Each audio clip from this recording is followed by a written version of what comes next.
जय माता दी। नमस्कार दोस्तों, स्वागत है आप सभी का हमारे YouTube चैनल लक्ष्मी शर्मा की कहानियां पर। ओम नमः शिवाय। हर हर महादेव। माता पार्वती की जय, गौरी गणेश की जय।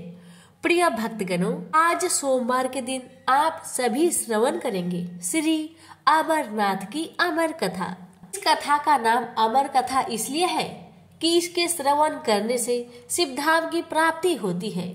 यह वह परम पवित्र कथा है जिसके सुनने से सुनने वालों को अमर पद की प्राप्ति होती है तथा वह अमर हो जाते हैं। यह कथा श्री शंकर भगवान ने इसी गुफा श्री अमरनाथ जी की गुफा में भगवती पार्वती जी को सुनाई थी। इस कथा को सुनकर ही श्री सुखदेव जी अमर हो गए थे।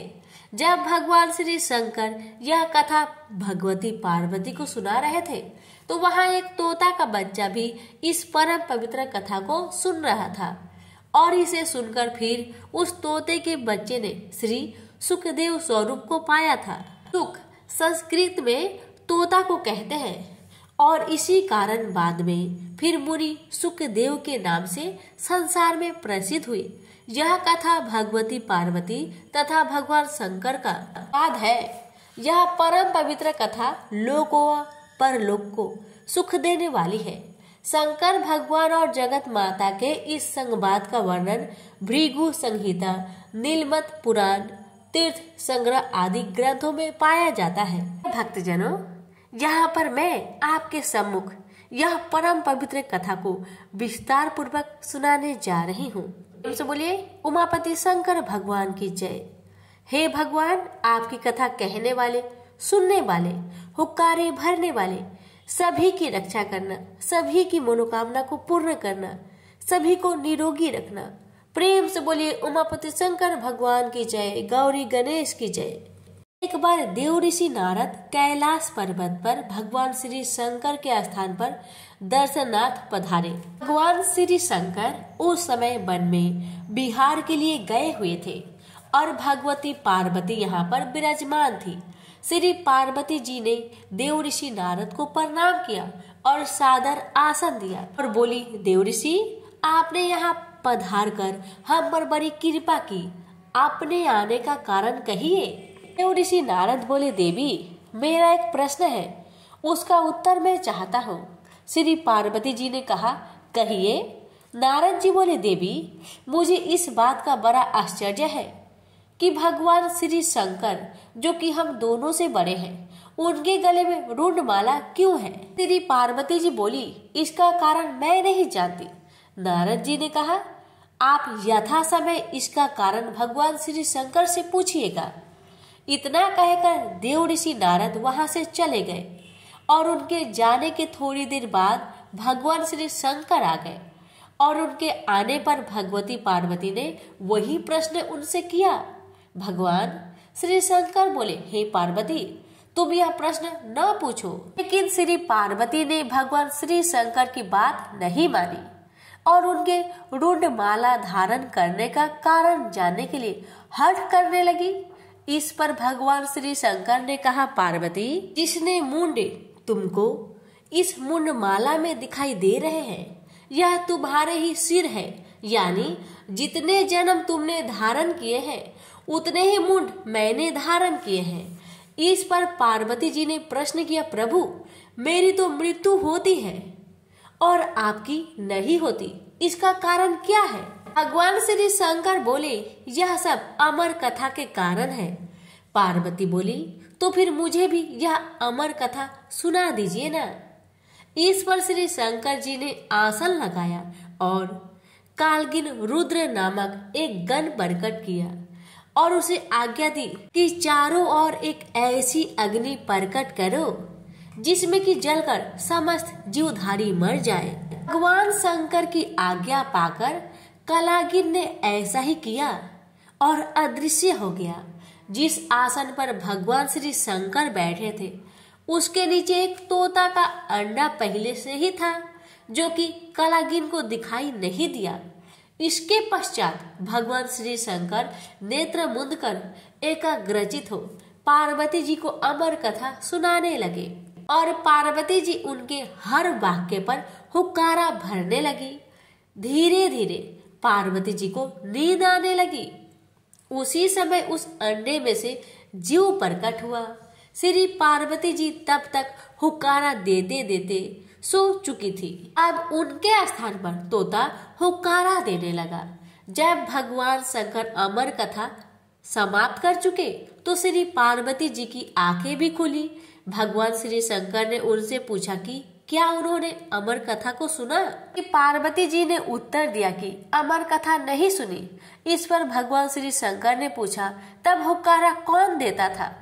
पार्वती जी बोली, मुझे नहीं मालूम। अब भगवान श्री शंकर ने इधर उधर देखा तो उनको एक तोता दिखाई दिया जो कि उनके देखते ही देखते उड़ गया। भगवान शंकर उठकर पीछे दौड़े। वह तोता उड़ता उड़ता तीनों लोकों में गया, लेकिन उसको कहीं जगह नहीं मिली। श्री व्यास देव जी की पत्नी अपने घर के द्वार पर बैठी जमाई ले रही थी। बस तोता उनके पेट में चला गया। भगवान श्री शंकर ने कहा, व्यास जी, मेरा चोर आपके घर में है। महर्षि व्यास बोले, प्रभु, हमारे घर में तो कोई चोर नहीं है। भगवान श्री शंकर कहने लगे, पर महर्षि व्यास जी ने अपनी पत्नी से पूछा। उसने उत्तर दिया, ऐसा जान पड़ता है जैसे कि मेरे पेट में कोई पंछी गया है। महर्षि व्यास ने यह बात भगवान श्री शंकर से कही और साथ ही कहा, आपकी जैसी इच्छा हो वैसा कर सकते हैं, लेकिन यह तो आप जानते ही हैं कि स्त्री को मारना पाप है। श्री वेद व्यास जी की यह बात सुनकर श्री शंकर लौट गए। वह तोता कई वर्षों तक ऋषि पत्नी के पेट में पल रहा था, लेकिन जब ऋषि पत्नी के पेट का कष्ट अधिक बढ़ता गया तो श्री वेद व्यास जी ब्रह्मा जी और उसके पश्चात श्री विष्णु जी के पास गए। फिर तीनों मिलकर भगवान श्री शंकर के पास गए। इसके पश्चात चारों श्री वेद व्यास जी के स्थान पर आए और पंछी की स्तुति करने लगे। पंछी जो भगवान जी शंकर जी से अमर कथा सुनकर चारों वेदों तथा 18 पुराण का ज्ञानी हो गया। कहने लगा, अब तक जगत निर्मोही नहीं होगा, तब तक मैं माँ के पेट से बाहर नहीं निकलूंगा। इस पर भगवान विष्णु ने अपनी माया से जगत को निर्मोही कर दिया। इस पर वह तोता बालक रूप होकर माँ के पेट से बाहर आ गया और उसका नाम सुखदेव हुआ। श्री सुखदेव अपने जन्म के साथ ही सबको प्रणाम करके जंगल की ओर चल दिए और फिर भगवान विष्णु ने अपनी माया हटा दी और जगत पुनः मोहयुक्त हो गया। इस पर श्री वेद व्यास जी अपने पुत्र के लिए व्याकुल होकर श्री सुखदेव के पीछे जंगल में दौड़े और उनके पास पहुंचकर उनसे घर चलने के लिए कहा। श्री सुखदेव जी ने कहा, जगत निर्मोही है, यह न कोई किसी का पुत्र है और न कोई किसी का पिता। श्री वेद व्यास जी बोले, अब ऐसा नहीं है। श्री सुखदेव जी ने ध्यान लगाकर देखा तो मालूम हुआ कि भगवान श्री विष्णु ने उनके साथ छल किया है। इस पर उन्होंने श्री वेद व्यास जी से कहा, जब तक मैं गुरु धारण नहीं कर लूंगा वापिस घर नहीं जाऊंगा और गुरु धारण करने के बाद मैं घर आकर आपकी सेवा करूंगा। सुखदेव जी फिर इस संसार में गुरु की खोज में इधर उधर घूमने लगे, मगर अपने से बढ़कर ज्ञानी उनको कहीं पर नहीं मिला। इस पर वह श्री वेद व्यास जी की आज्ञा से महाराज जनक के पास गए, लेकिन महाराज जनक के पास कर्म स्त्री वह राजपाट के कारण उनको गलानी हुई। लेकिन राजा जनक ने जब उनका यह हाल देखा तो अपनी माया से उन्होंने सारे नगर को भस्म कर डाला। राजभवन भी भस्म होने लगा, लेकिन राजभवन के जलने से महाराज जनक और उनकी पत्नी का चित्त मान नहीं हुआ, किंतु श्री सुखदेव जी का चित्त व्याकुल होने लगा। सुखदेव जी को अमर कथा के सुनने तथा अपने अमर हो जाने का अभिमान था। उनकी व्याकुलता को देखकर, आप क्यों घबरा रहे हैं? आप तो अमर हैं, लेकिन हमारा शरीर अवश्य जलेगा। इस पर भी जब श्री सुखदेव जी की व्याकुलता दूर न हुई तो महाराज जनक ने अपनी माया से अग्नि पुनः शांत कर दी और प्रत्येक वस्तु पूर्ववत हो गया। यह देखकर श्री सुखदेव जी ने महाराज जनक को अपना गुरु बना लिया और उनसे उपदेश लिया। इसके बाद श्री सुखदेव जी नैमिषारण्य गए। वहां पर ऋषियों महर्षियों ने उनका बड़ा आदर सत्कार किया। ऋषियों महर्षियों ने आपसे अमर कथा सुनने के लिए प्रार्थना की। श्री सुखदेव जी बोले, इस कथा को सुनने वाले अमर हो जाते हैं। इसके पश्चात उन्होंने कथा सुनानी आरंभ की। कथा आरंभ होने के साथ ही कैलाश पर्वत, क्षीर सागर और ब्रह्मलोक हिलने लगा।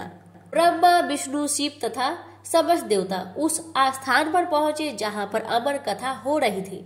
भगवान शंकर को स्मरण हुआ कि यदि इस कथा को सुनने वाले अमर हो गए तो पृथ्वी का संचालन बंद हो जाएगा और फिर देवताओं की प्रतिष्ठा में अंतर आ जाएगा। इसलिए भगवान श्री शंकर क्रोध में भर आए और श्राप दिया कि जो इस कथा को सुनेगा वह अमर नहीं होगा, परंतु हाँ, वह शिव लोक को अवश्य प्राप्त करेगा। प्रेम से बोलिए उमापति शंकर भगवान की जय। आपसे हमारी रिक्वेस्ट है, इस कथा को ज्यादा से ज्यादा शेयर करें। भगवान आप सभी की मनोकामना को पूर्ण करें। प्यारे भक्त करो, अब आप श्रवण करेंगे अमरनाथ यात्रा की महिमा। पार्वती जी ने कहा, प्रभु मैं अमरनाथ की यात्रा की महिमा सुनना चाहती हूँ। इसके सुनने से जन्म जन्मांतर के पाप ताप मिट जाते हैं। जगत स्वामिन, आप श्री अमरनाथ जी के लिंग का महात्म्य तथा मार्ग के तीर्थों का वर्णन कीजिए। श्री अमरनाथ की यात्रा तथा पूजन की विधि भी कहे और ये भी बताए कि जो शास्त्रोक्त यात्रा को त्याग कर केवल लिंग के ही दर्शन करता है वह किस गति को प्राप्त होता है। भगवान श्री शंकर ने कहा, मनुष्य श्री अमरनाथ जी की यात्रा करके शुद्धि को प्राप्त करता है तथा शिवलिंग के दर्शनों से भीतर बाहर से शुद्ध होकर धर्म, अर्थ, काम, वचन तथा मोक्ष को प्राप्त करने में समर्थ हो जाता है। वह मनुष्य जो कि मार्ग के तीर्थों पर यथाविधि स्नान, दान इत्यादि न करके सीधा गुफा में ही पहुंच जाता है, उसकी यात्रा निष्फल समझो। भगवान शंकर बोले, हे देवी, दो प्रकार की ऊपर तथा नीचे की यात्रा। ऊपर की यात्रा मोक्ष चाहने वाले योनियों को प्राणायाम द्वारा होती है। प्राण तथा आपान वायु के एक होने पर योग मार्ग दशम द्वार अर्थात ब्रह्मरंध्र में प्राणों को लीन करने से निश्चय ही मोक्ष की प्राप्ति होती है।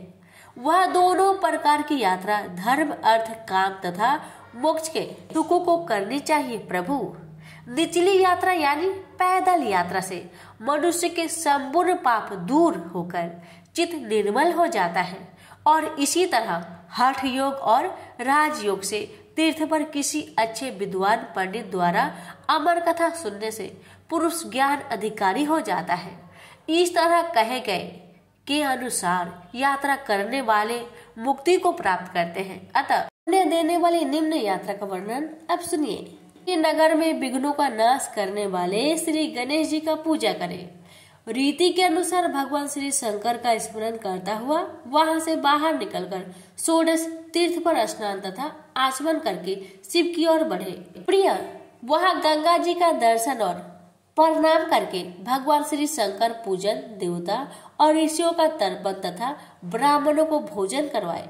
फिर अन्न, वस्त्र आदि दान देकर विसर्जन करें। फिर पदमपुर में जो सिद्धों का है वहां पर स्नान करके और दान देकर युति तथा मिष्ठो तीर्थों पर स्नान करके अवंतीपुर को चले।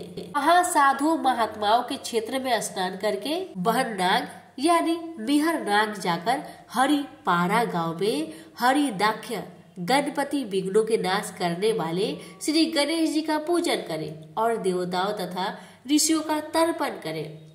देवताओं तथा पितरों का तर्पण करने से तथा दान करने से श्री गणेश की कृपा से मनुष्य के समस्त विघ्न तथा पाप नष्ट हो जाते हैं।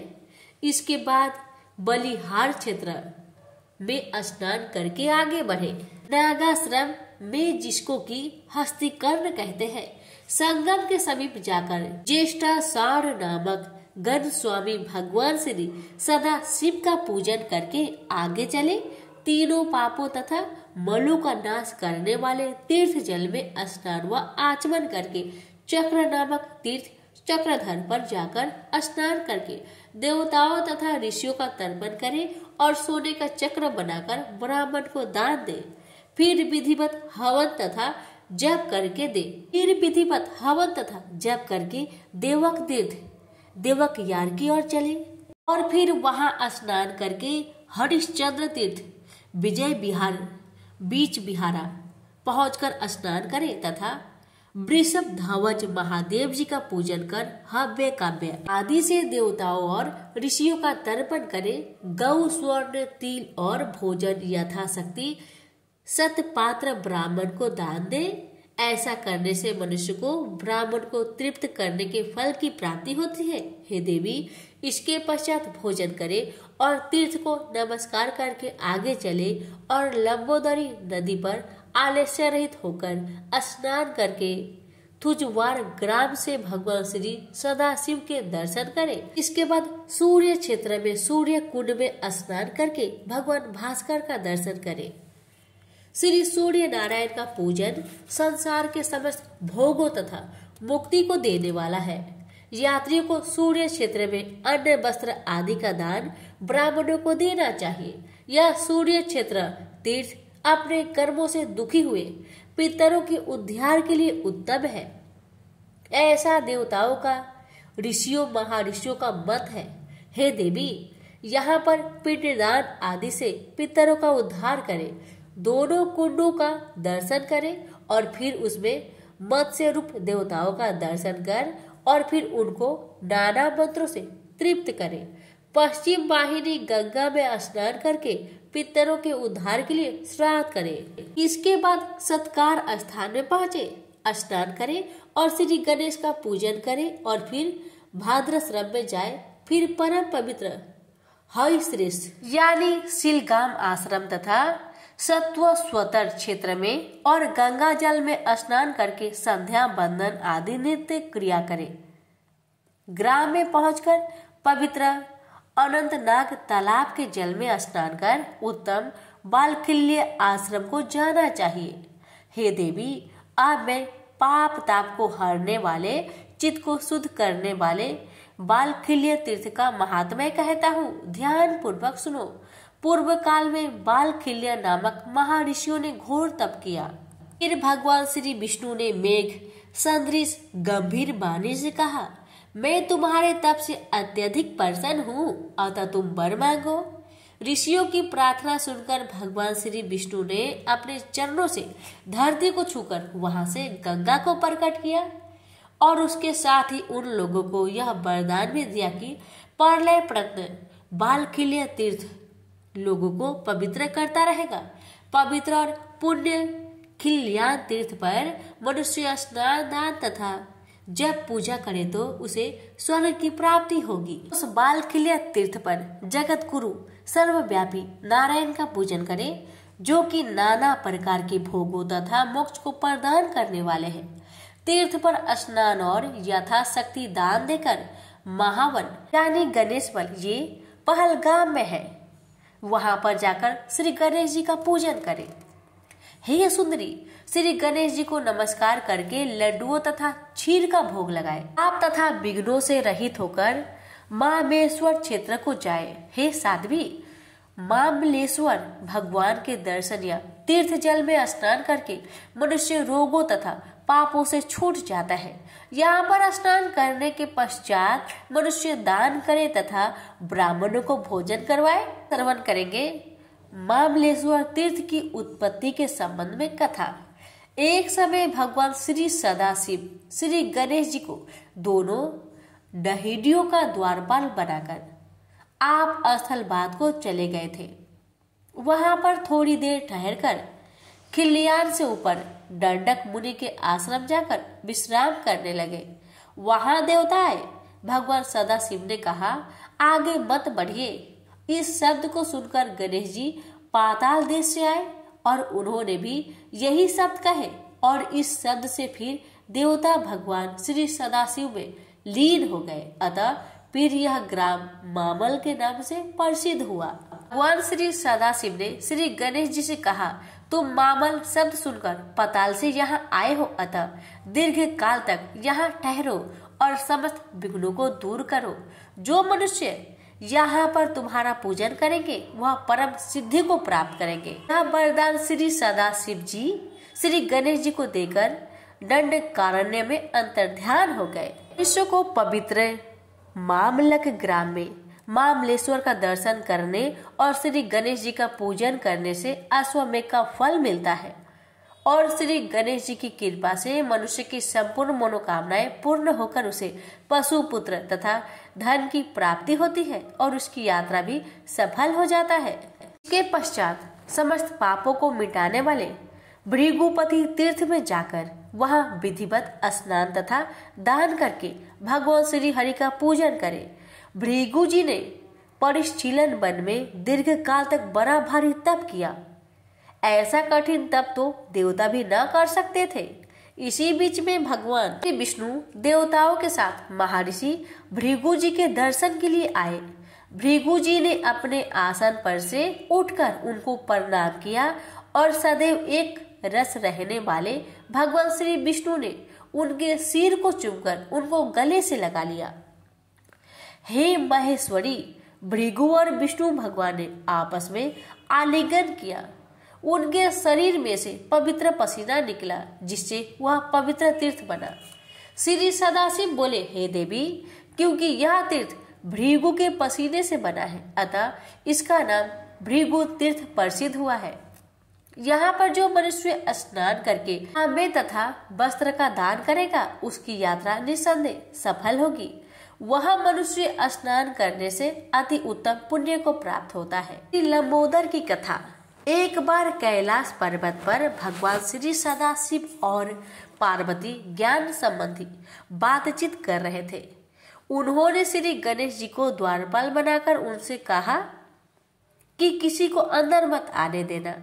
इतने में देवराज इंद्र देवताओं सहित वहां आया।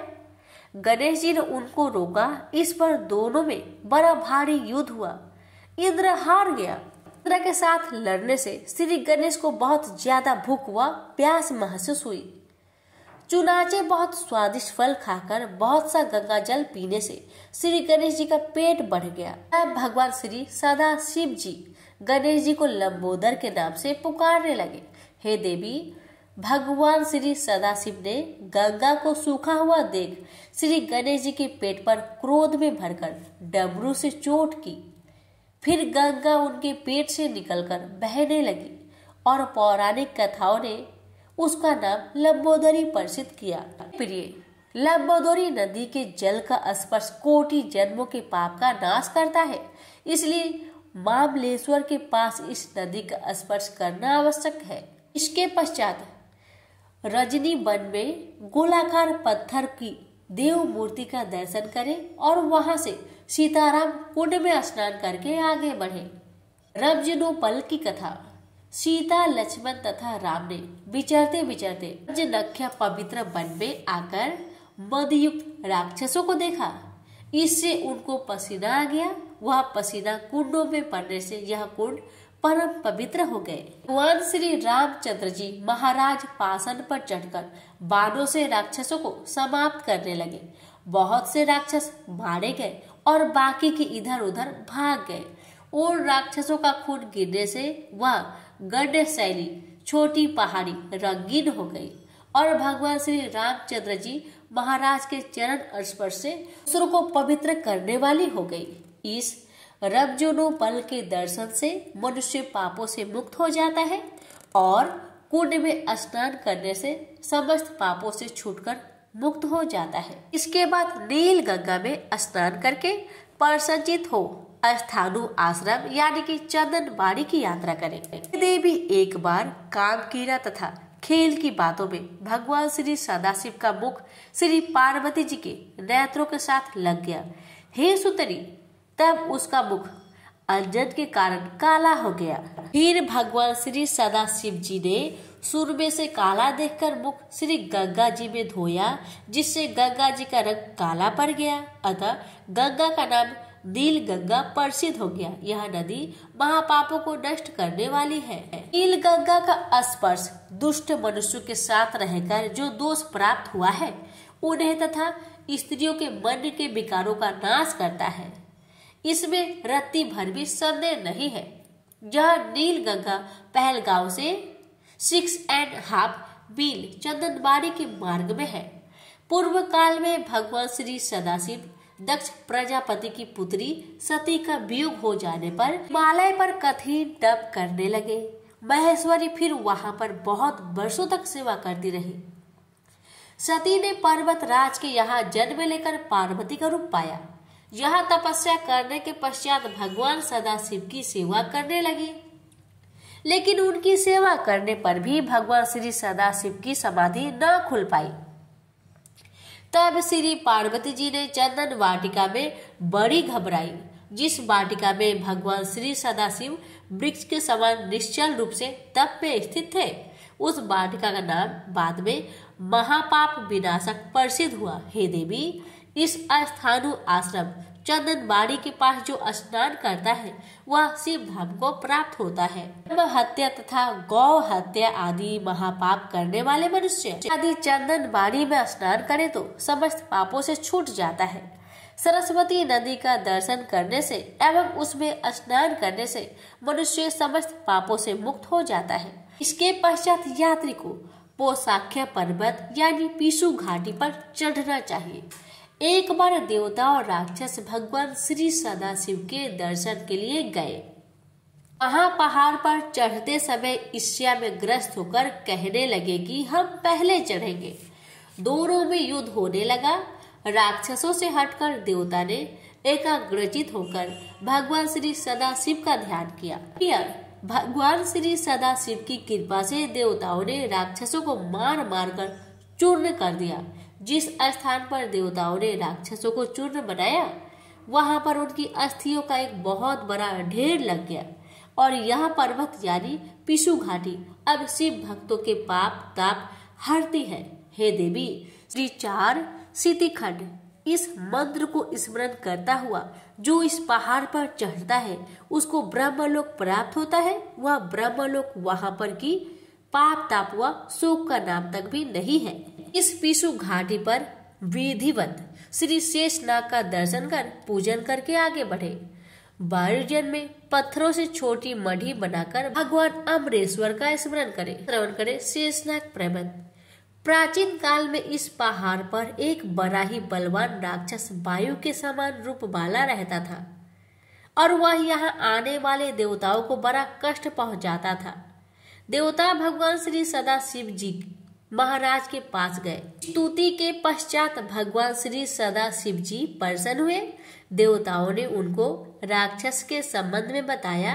भगवान श्री सदाशिव जी महाराज ने कहा कि मैंने इसको वरदान दिया हुआ है जिससे मैं इसको नहीं मार सकता। तुम भगवान श्री विष्णु की शरण में जाओ। इस पर देवताओं ने क्षीर सागर के तट पर जाकर भगवान श्री विष्णु की स्तुति की। भगवान श्री विष्णु देवताओं की स्तुति से प्रसन्न होकर बोले, मैं अभी अभी वायु रूपी दैत्य को नष्ट किए देता हूँ। तुम लोग स्वर्ग धाम को जाओ। शेषनाग जी पाताल से प्रकट हुए। उस पर भगवान श्री विष्णु सवार हुए और आज्ञा दी, हे सर्पराज, तुम सहस्त्र मुखों से वायु को पान करो। अपने प्राणों को इस वायु द्वारा तृप्त करो क्योंकि तुम वायु के खाने वाले हो।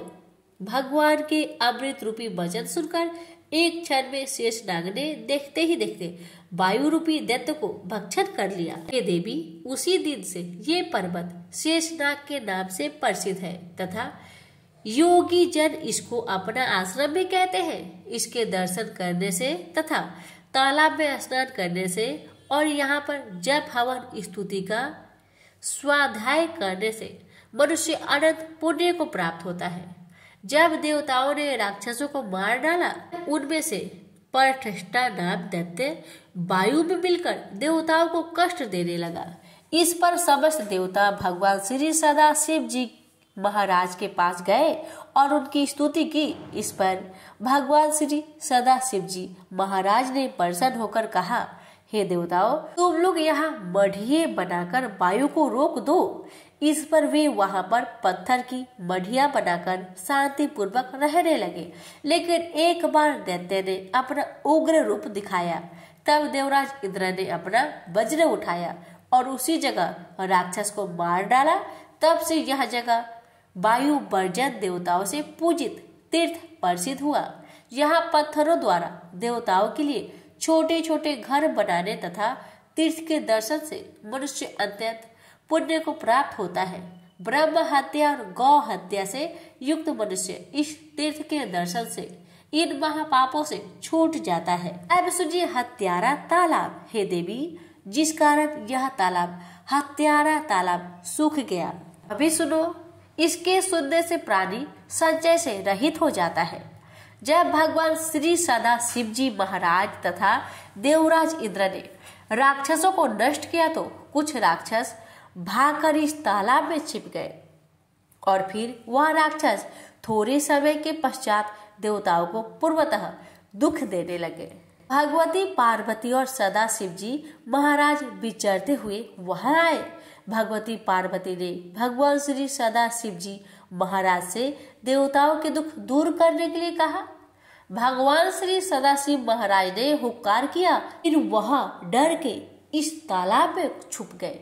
भगवान श्री सदाशिव महाराज ने श्राप दिया, वह तालाब सूख गया। इस स्थान पर यात्रियों को मौन होकर यात्रा करनी चाहिए। हे सुंदरी, इसके बाद पंचतरणी के पंच प्रवाहों में स्नान करें और देवता ऋषि तथा पितरों का सावधान होकर तर्पण करें।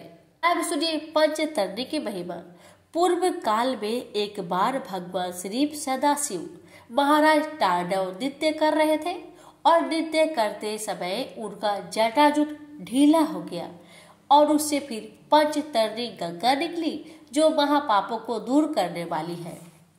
जो मनुष्य आलस्य रहित इस पंचतरणी नदी में स्नान करता है वह ब्रह्म हत्या आदि घोर पाप से मुक्त हो जाता है। यहाँ पर स्नान करने वाले को वही फल मिलता है जो कुरुक्षेत्र, प्रयाग, नैमिषारण्य में स्नान तथा दान करने से प्राप्त होता है। ये सुंदरी, यदि इस तीर्थ पर गौ वस्त्र, चंदन, केसर, अगर, कस्तूरी आदि ब्राह्मण को दान दिए जाए तो यात्री को सिद्धार्थ की प्राप्ति होती है। इसके पश्चात ऊंची चोटी वाले पहाड़ पर चढ़कर डमारक देवता के दर्शन करने चाहिए। डमारक देवता की कथा। बड़े से बड़ा पापी भी डमारक देवता के दर्शन करने से पाप से छूट जाता है। हे देवी, अधिक क्या कहूँ, बस इतना कहना ही पर्याप्त है। यात्री डमारक देवता की पूजा तथा परिक्रमा करने से ही श्री अमरनाथ के दर्शन के योग होता है। एक बार भगवान श्री सदाशिव जी महाराज नृत्य में इतने लीन हो गए कि उनका संध्या का समय भी व्यतीत हो गया। इससे उनको बड़ी चिंता हुई। एक बार भगवान श्री सदाशिव जी महाराज जी कार्तिक स्वामी के साथ कीड़ा कर रहे थे।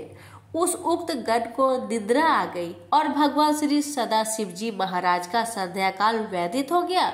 इससे भगवान श्री सदाशिव जी महाराज के क्रोध का कोई परवाह न रहा और उन्होंने उक्त गण को श्राप दिया कि वह शीला रूप होकर देर तक वहां ठहरे। वह गण कांपता हुआ भगवान श्री सदाशिव महाराज की सेवा में उपस्थित हुआ, लेकिन भगवान ने उसको क्षमा नहीं किया। लेकिन यह जरूर कहा कि जो यहाँ पर मेरे श्री अमरनाथ जी के दर्शन के लिए आएगा वह पहले तुम्हारी पूजा तथा परिक्रमा करेगा। हे देवी, उस दिन से महाडमारक गण रत्न नामक शिखर पर पाषाण रूप होकर रहता है और जो मनुष्य उसका पूजन करता है वह शिवधाम को प्राप्त होता है। यात्री को चाहिए कि श्रावणी के दिन प्रातःकाल भैरव घाटी की यात्रा करते हुए चोटी पर डमारक की शरण में पहुंचे।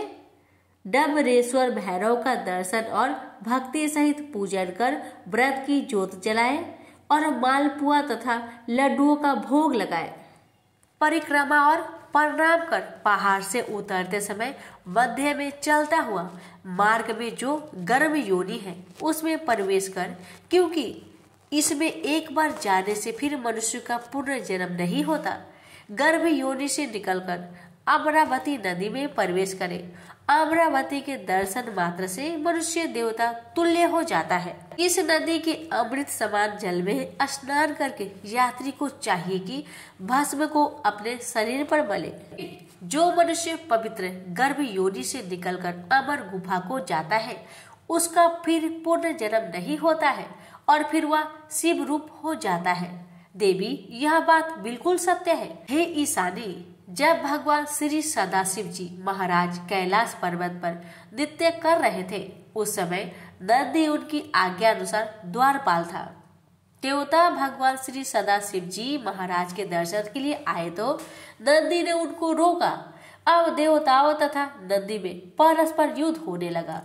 नंदी ने भगवान श्री सदाशिव जी महाराज से शिकायत की। भगवान श्री सदाशिव जी महाराज ने नंदी से कहा, तुम दंड धारण करो, देवता तुम्हारा कुछ भी नहीं बिगाड़ सकेगा। तुम द्वार पर चलो और दीवार बनकर मार्ग में गर्भ योनि को रख दो, देवता उसमें प्रवेश न कर सकेंगे। भगवान श्री सदाशिव जी महाराज की बात सुनकर नंदी ने गर्भगृह के आगे एक बहुत बड़ा पत्थर रख दिया जिसमें कि योनि सदृश छिद्र था।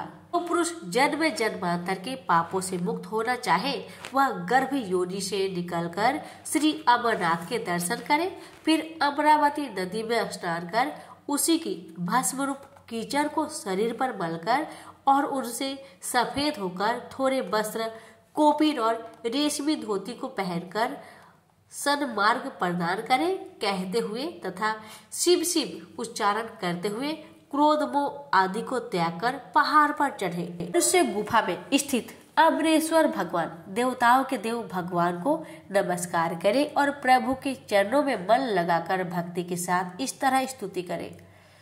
सुधालिंग के दर्शनों से मनुष्य के बाहर व भीतर का मैल नष्ट होकर वह शुद्ध या पवित्र हो जाता है। अमृत से बने हुए सुधालिंग के दर्शनों के स्पर्श, पूजन तथा बंधन से महापापी मनुष्य भी समस्त पापों से छूट जाता है। कलयुग में मुक्ति का इससे बढ़कर दूसरा साधन बिल्कुल नहीं है। विशेषता, झेलम नदी में 6 स्नान और श्री अमरनाथ जी की यात्रा में 30 स्नान है। इसके अलावा यहाँ पर देवता के 36 स्थान हैं। उन देव स्थानों के दर्शन करने से मनुष्य को शिव धाम की प्राप्ति होती है। इस प्रकार यदि मनुष्य यात्रा करता हुआ रसात्मक लिंग के दर्शन करे तो मोक्ष को प्राप्त होता है, जिससे कि उसको फिर बार बार जन्म मरण का दुख नहीं भोगना पड़ता। पार्वती जी बोली, प्रभु अब अमरेश महादेव जी की कथा सुनना चाहती हूँ और यह जानना चाहती हूँ महादेव गुफा में स्थित होकर अमरेश क्यों कर या कैसे कहलाए। भगवान श्री सदा शिव जी ने उत्तर दिया, देवी सुनो, मैं अब अमरनाथ जी की महातीर्थ के संबंध में विस्तार पूर्वक कहता हूँ। इसके सुनने से मनुष्य करोड़ों पाप से छूट जाता है। आदि काल में ब्रह्मा, प्रकृति, अहंकार, स्वथवर, पर्वत आदि जंगल, मनुष्य संसार की उत्पत्ति हुई। इस क्रमानुसार देवता, ऋषि, पितर, गंधर्व, राक्षस, सर्प, यक्ष, भूतगण, कुसुमान, भैरव, कीदर, दानव आदि की उत्पत्ति हुई। इस तरह नए प्रकार के भूतों की सृष्टि हुई, परंतु इंद्र आदि देवता सहित सभी मृत्यु के बस में हुए थे। देवता भगवान श्री सदाशिव जी महाराज के पास गए और उनकी स्तुति की। देवता ने कहा कि हमको मृत्यु बाधा करती है, आप कृपया कोई ऐसा उपाय बताइए जिससे कि मृत्यु हम लोगों को बाधा ना करे। भगवान श्री सदाशिव जी महाराज ने देवताओं की बात सुनकर कहा, आप लोग की मृत्यु के भय से रक्षा करूंगा। भगवान श्री सदाशिव ने इस तरह कहकर अपने सिर से चंद्रमा की कला को उतारकर निचोड़ा और देवताओं से कहा, यह आप लोगों की मृत्यु रोग की औषधि है। इस चंद्र कला के निचोड़ने से पवित्र अमृत की धारा बह निकली और वह धारा अमरावती नदी है। प्रिय, जो अमृत के बिंदु चंद्र कला के निचोड़ते समय भगवान श्री सदाशिव जी महाराज के शरीर पर पड़े थे, वह सूख गए और पृथ्वी पर गिर पड़े। गुहा में जो भस्म है वह अमृत बिंदु के कण है, जो भगवान के चंद्र कला के निचोड़ने से शरीर पर और बाद में पृथ्वी पर गिरे थे। देवी, भगवान श्री सदाशिव जी महाराज देवताओं को प्रेम दिखाते हुए द्रवीभूत हो गए। देवता भगवान श्री सदाशिव जी महाराज को जल स्वरूप देखकर स्तुति करने लगे और बार बार नतमस्तक होकर नमस्कार करने लगे। तब भगवान श्री सदाशिव जी महाराज ने पुनः अपना यथार्थ स्वरूप उनको दिखाया। इसी कारण प्रत्येक पक्ष में अमृत पिघलता और जमता है। देवी यह रस द्रवीभूत कठिन होकर लिंग रूप में परिवर्तित हो गया। लिंग रूप भगवान श्री सदाशिव जी महाराज को फिर द्रवीभूत हुआ। देखकर देवता उनको बारंबार नमस्कार करने लगे। भगवान श्री सदाशिव ने बड़ी दयायुक्त वाणी से देवताओं से कहा, हे देवताओं, तुमने मेरा बर्फ का लिंग शरीर पर इस गुफा में देखा है। इस कारण मेरी कृपा से आप लोगों को मृत्यु का भय नहीं रहेगा। अब तुम यहीं पर अमर होकर शिव रूप को प्राप्त हो जाओ। जिससे मेरा यह अनादि लिंग शरीर तीनों लोकों में अमरेश के नाम से विख्यात होगा। देवता इस अमरेश्वर महाराज के लिंग शरीर को नमस्कार और परिक्रमा करके अपने अपने स्थान को चले गए और सत्ता रूप से गुफा में भी रहे। हे देवी, भगवान सदाशिव देवताओं को ऐसा वर देकर उस दिन से लीन होकर गुफा में रहने लगे। भगवान श्री सदाशिव जी महाराज ने अमृत रूप सोमकला को धारण करके देवताओं की मृत्यु का नाश किया। इसलिए तभी से उनका नाम अमरेश्वर प्रसिद्ध हुआ।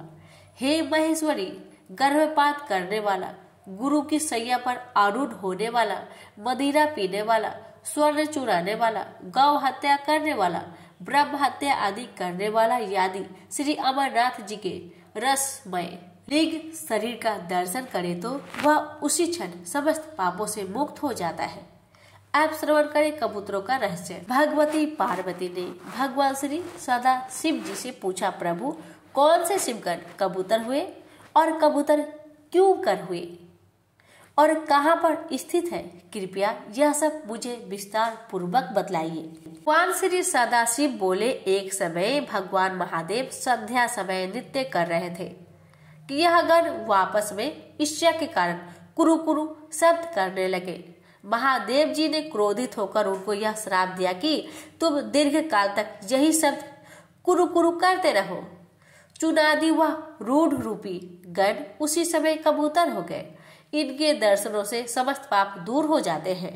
भगवती जी पार्वती ने भगवान श्री सदाशिव जी महाराज से पूछा, प्रभु, किस समय की यात्रा महाफल देने वाली है? श्री अमरनाथ जी के दर्शन व पूजन से क्या फल प्राप्त होता है? इसके अतिरिक्त वह भी बतलाए कि बड़े से बड़ा पापी किस वस्तु का दान करे जिससे कि उसके समस्त पाप नष्ट हो जाए।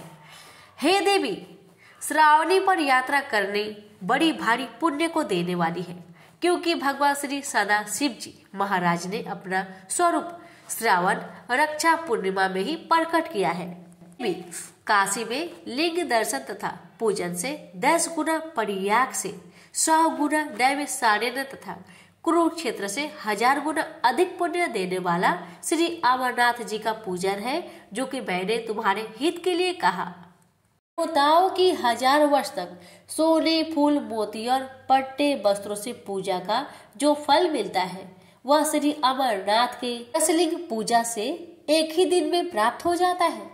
कस्तूरी, कपूर, चंदन, केसर, मोती, सोना, चांदी, पुष्प, धूप, दीप, नेवत और अनेक प्रकार की सामग्री से जो मनुष्य भगवान श्री अमरनाथ जी का पूजन करता है उसको बड़ा भारी फल मिलता है।